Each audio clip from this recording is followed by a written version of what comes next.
Hey guys, my name is Andrea and welcome back to my YouTube channel, and this is my family. Hi guys, it's Benny and little Amaris. Hi. Hi.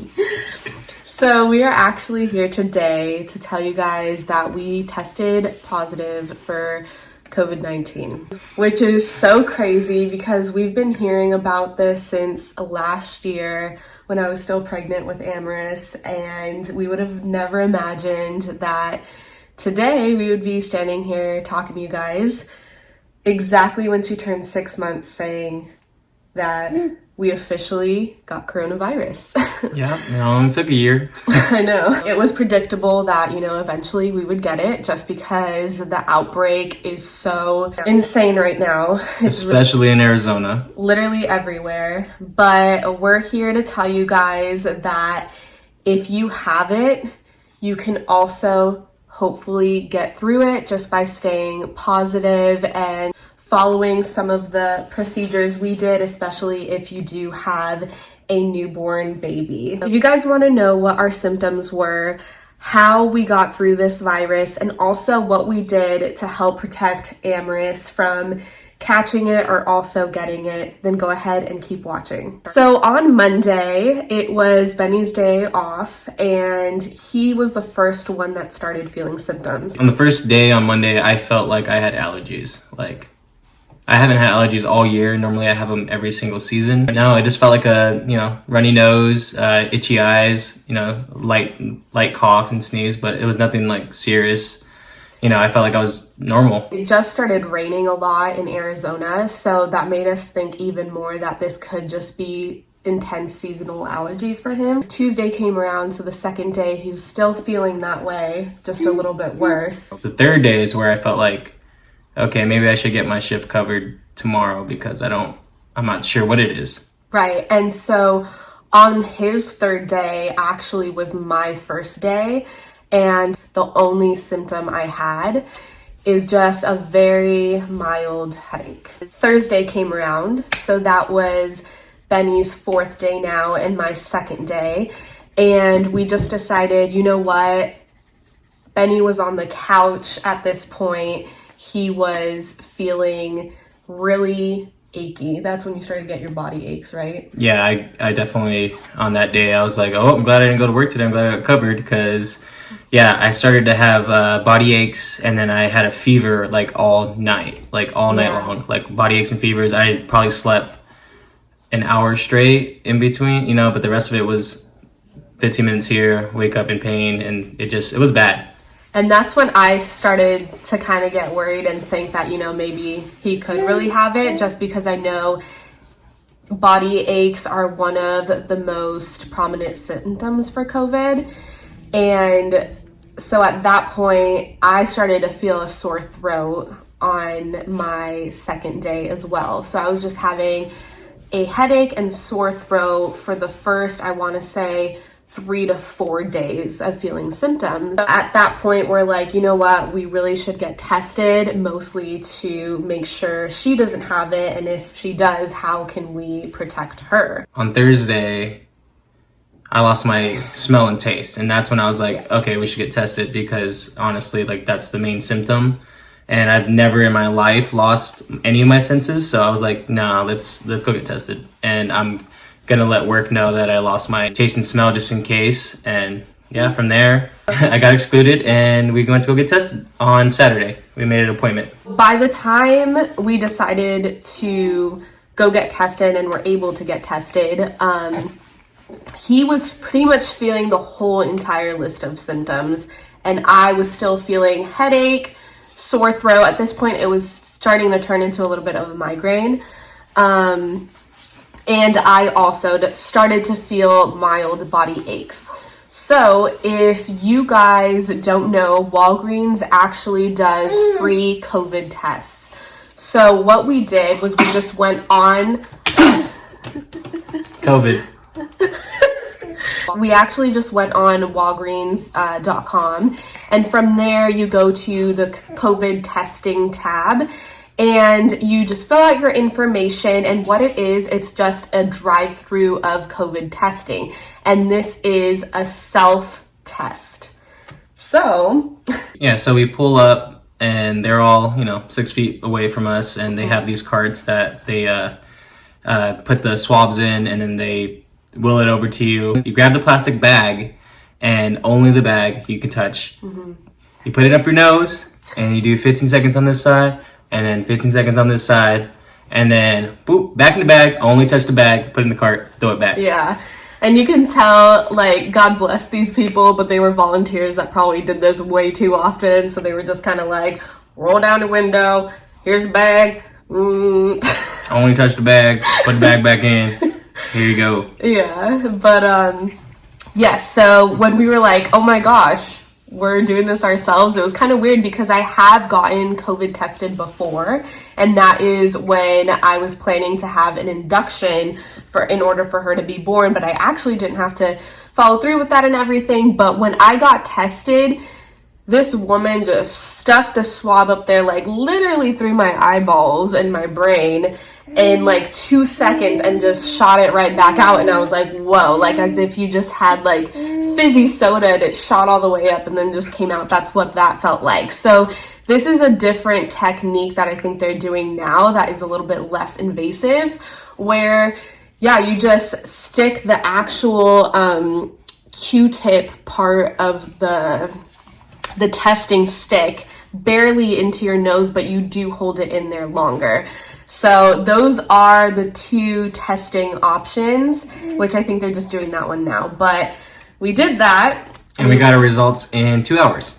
Yeah, so really fast. It was really fast. I think it could take up to 48 hours, but like you said, they only accept appointments. If it wasn't a busy day, then faster probably. So it's only a couple, like let's say maybe 100 people a day, and that's why it comes back so quickly. So if you don't have health insurance or you need your results as soon as possible, that is a great option to just go to the Walgreens site for COVID testing. So we got our results back. Benny and I both had our phones like right in front of us like this, and we're like, are you ready? 3, 2, 1. Positive. I knew it. So, I knew it. Yeah, he looked at me, he's like, we knew it, da, da, da. So I was like, okay. So at this point, I was not really concerned about us because I had good hopes and faith that we would surpass this, especially because we know if you are younger and your health is good, it seems as though a lot of people make it through and it's not so dangerous. It's more like the regular flu. So I wasn't so worried about us, but I was really worried about her and what this meant for her. Because, this is such a new virus, even though it's been out for a year. We don't know what it can do to such a beautiful young baby. So I was worried about her. But as soon as we found out, what we started doing naturally was we put on our masks anytime we were around her, or really just anytime at all while we were in the house. Benny was actually already wearing his mask for a while, but I joined in on it once we found out we were positive and we were around her all the time. So we wore our masks all the time in the house to protect our little baby. Yeah? Yeah, to protect my baby. And also what we made sure to do, since Benny's symptoms were a lot worse than mine, we decided that I should be the only one taking care of her that week, just because even though we are both positive, his symptoms were a lot worse than mine. Yeah. So maybe it's a better idea if I just take care of her at this point, so he can rest and none of those other germs or whatever we were going through would affect her as much if it was just one person in contact with her the whole time. I think that worked for us. She was doing great. The best thing to do is call the pediatrician. And what they told us was masks were a great idea. Anytime around her, wear a mask. So we did that. That's number one. Sanitize 100 times a day, because I did that for sure. Yeah, we had our hand sanitizer like glued to our skin, and we were just sanitizing all the time, no matter what we did. Anytime we touched something, picked something, touched her, sanitize. Another thing that we did is we were always monitoring her temperature. So I was like that crazy mom taking her temperature every 5 seconds.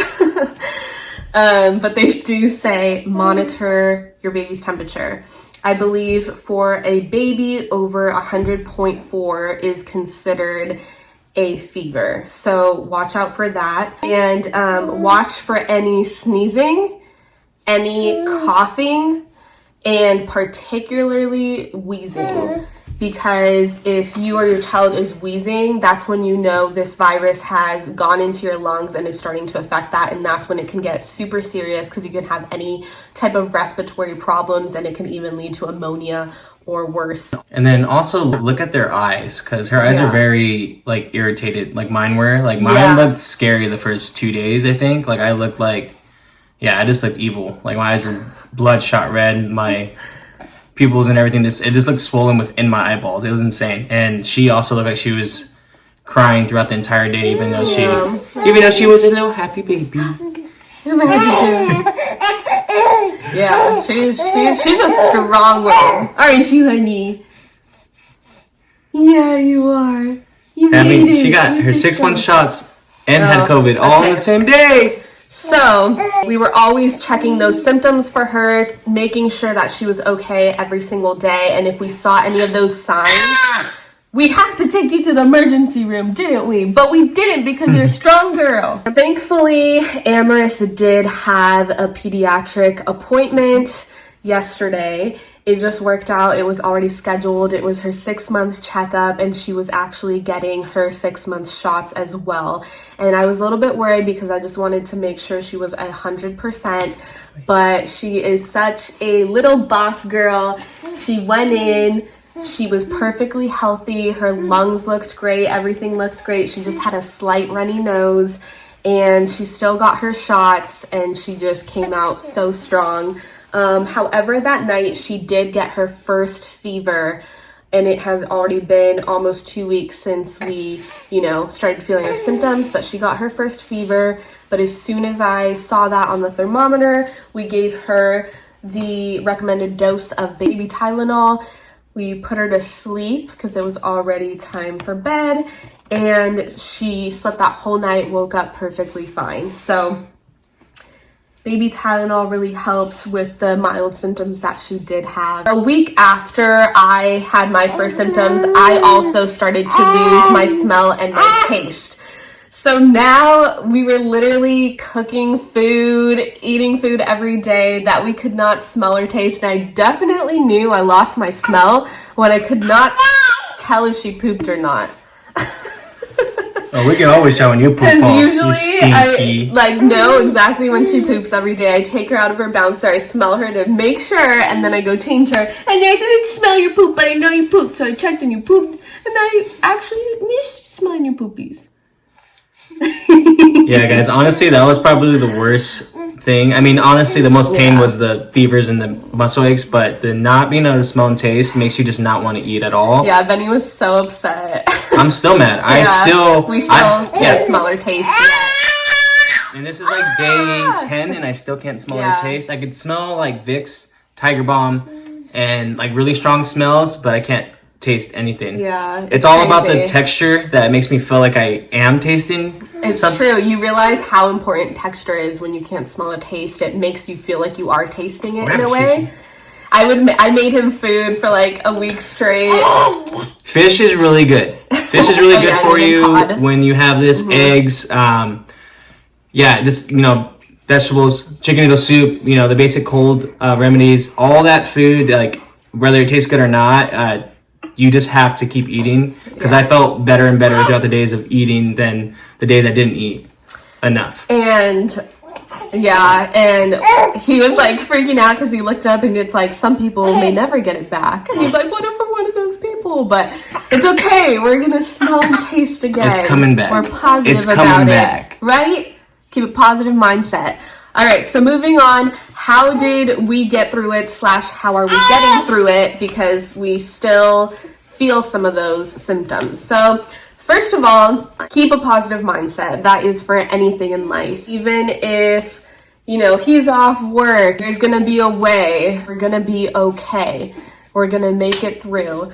So keeping a positive mindset and keeping your bow on is very important. Number 2, vitamin C, vitamin C, vitamin C, and just vitamins in general. So what I was doing is we got lemons, and I would cut them up, I would squeeze them into a cup. You could also put honey and just salt into it and drink just straight lemon juice. And that clears out your throat. It makes you feel like you can feel the germs dying as you're sipping that cup of lemon juice down. Another thing that we did was we boiled garlic, so 5 cloves of garlic into boiling water. And we also squeezed some lemon juice in there. Once I drank that hot garlic boiled water, I automatically felt my nose just open up, and even though I couldn't smell anything, I felt like my airways were finally not blocked anymore, and it was just like instant magic. Yeah, same. I feel like that was the day I started to smell like the Vicks and the Tiger Balm, which I think you should try to retrain your senses. Like, take some time out of your day to like sniff things and eat food that's familiar, so that you can close your eyes and envision what it tastes like, what it is, and it helped. There were some meals where I was like, oh my God, I could taste this, but I really can't, but I can. So yeah, that's definitely something you want to do. Stay positive, meditate, picture what you're eating. Yeah. The taste of it. He was it. really good at that. And I was like, oh, that's a very like modern dancer thing to do. And that's probably why he was so good at it, because he was so in tune to his senses and everything. Also, just immunity vitamins and emergency. We were always drinking emergency, getting vitamin D. So if you just go outside for a walk, away from everyone in an open park, getting some vitamin D, so some sun on your skin, makes you feel more awake, more alive, and you're breathing fresh air. So that's really important, especially when you're trapped in the house all day or for that week. You need some fresh air. So just make sure you're not near anybody, but you're in an open space, and that makes you feel alive. Eating pretty healthy, lots of fish, just anything that was going to be good for our bodies. And I feel like now we feel the best we've felt, minus just getting that taste and smell back. We're still waiting on that. We can't tell if she could taste or smell. My mom asked me, and I was like, I don't know. You can't? You can't? I can't. I want to cry too. Yeah. But yeah, so like you do here, it does affect everyone differently. It affected her the least, which we are so happy about. You want to jump now? Okay. I only got like 4 out of the symptom list, and it hit Benny pretty hard. So, and I haven't been sick in over a year. Yeah, so. He never really gets sick at all. But just be careful out there. Keep wearing your masks. If you do have any questions, make sure you always talk to doctors or look on the COVID site. Just stay positive. I know this has affected many people, and to some people in really horrible ways. So we pray for all of those people. But just keep on following the safety guidelines. We survived COVID. We did, and one day we'll be able to tell her the craziest story. And how strong she was. You're such a strong girl. We're so proud of you, and this is the time we're living in, guys. But anyways, we're just happy that we're all okay. Yeah. Thanks for watching. Bye. Bye, guys.